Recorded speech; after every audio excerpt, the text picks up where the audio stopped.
The moment Prince Harry walked into that courtroom, something felt off. Not just tense, not just serious, but dangerously unstable. Like watching a man walk into a storm he didn't realize was already collapsing around him. This wasn't supposed to be humiliation. This was supposed to be victory. This was supposed to be redemption. Instead, within minutes, it became painfully obvious that the man who once stood protected by palace walls was now standing completely exposed. And the cracks weren't subtle, they were loud, public, and impossible to ignore. This wasn't just another royal appearance. This wasn't some ribbon-cutting ceremony where cameras smiled and questions stayed polite. This was war. Harry had declared it himself. He had dragged one of Britain's most powerful media empires into court, accusing them of spying on his life, hacking his privacy, and destroying his peace. He walked in believing this was his moment to finally flip the script, to transform from victim into conqueror, from wounded prince into fearless warrior. But something shocking happened the second he opened his mouth. Instead of controlling the narrative, he lost control of himself. It started subtly, a pause too long, a response too sharp, a tone that didn't sound confident, it sounded irritated, defensive, emotional. And then suddenly, in front of everyone, Prince Harry did something that stunned the entire courtroom. He argued, not with the reporter, not with an enemy, with the judge himself. Let that sink in.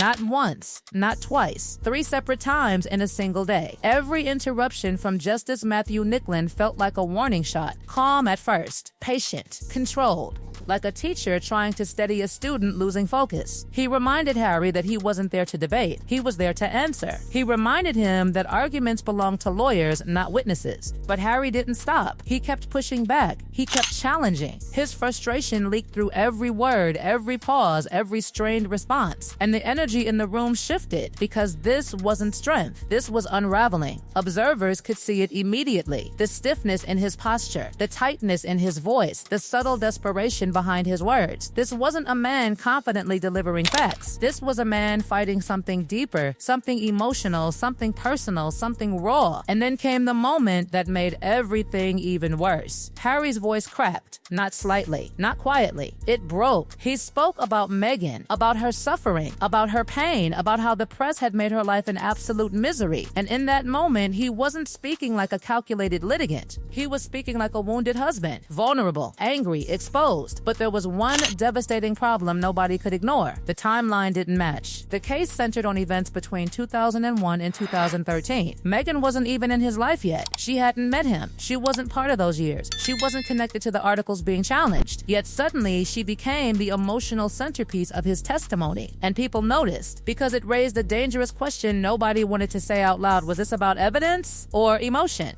And while Harry stood there, thousands of miles away, Meghan was living an entirely different reality. Posting, smiling, sharing carefully curated glimpses of a beautiful life in California. Sunshine, luxury, peace, 2 worlds. One man collapsing in public, one woman silent in private. And the contrast was brutal. It made him look alone, completely alone.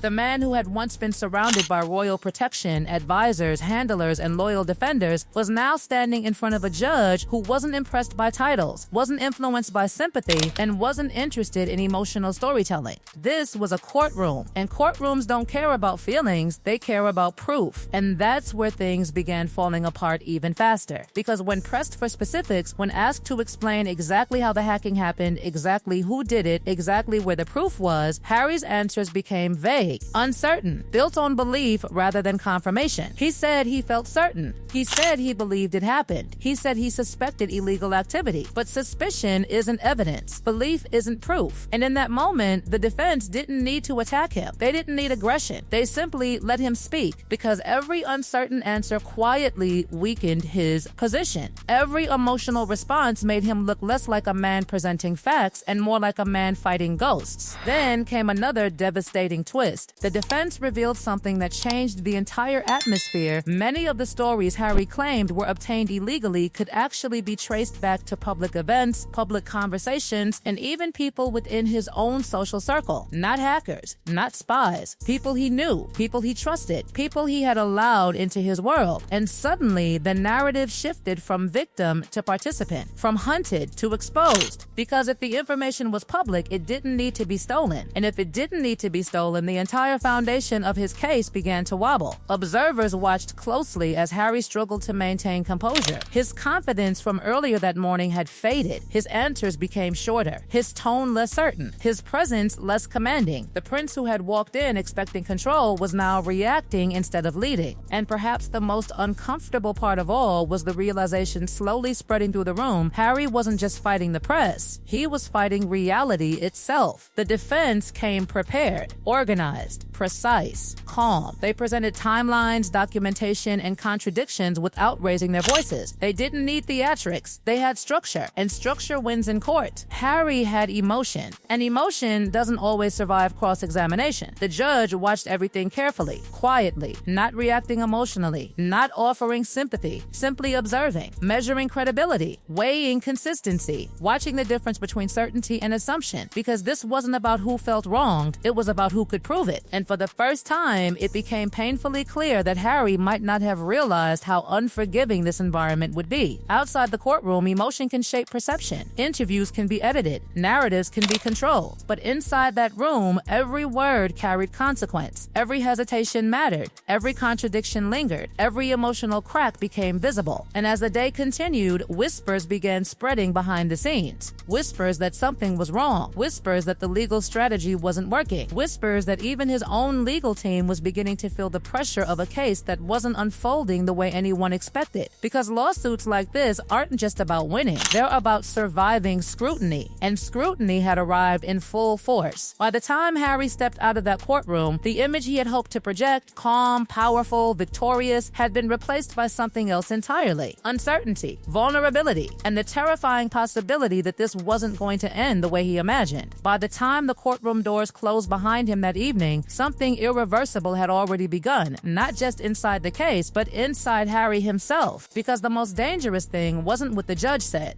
It wasn't what the defense presented. It was what everyone else started whispering the second he left the room. His lawyers were panicking, not publicly, not loudly, but privately, urgently, desperately trying to stabilize a situation that was slipping through their fingers faster than anyone expected. Because this wasn't how it was supposed to go. This wasn't the composed, calculated performance they had prepared him for. This was unpredictable, emotional, volatile. And the deeper the testimony went, the harder it became to control the damage. You could see it in their body language, the tight expressions, the quiet side conversations, the sudden shifts in posture whenever Harry spoke off script. Because every time he veered into emotion instead of fact, every time he argued instead of answered, he wasn't just challenging the defense, he was weakening his own foundation. And then came the revelation that shook everything. Behind the scenes, reports began circulating that key members of his legal team were reconsidering their involvement. Some were distancing themselves, others were questioning strategy. And in the legal world, that kind of hesitation isn't small, it's catastrophic. Lawyers don't pull back when they're confident, they pull back when they see collapse coming. Because they understood something Harry didn't seem ready to accept. Courtrooms reward discipline, not defiance. And Harry's defiance was becoming his greatest liability. Meanwhile, the defense sensed blood. They introduced the allegation that Harry may have used a secret alias, an account known as Mischief, to communicate privately with journalists. The claim hit the courtroom like a shockwave, because this wasn't just technical, it was psychological. Harry had built his entire case on the idea that the press invaded his world without consent, but now the possibility emerged that he himself had reached out to them,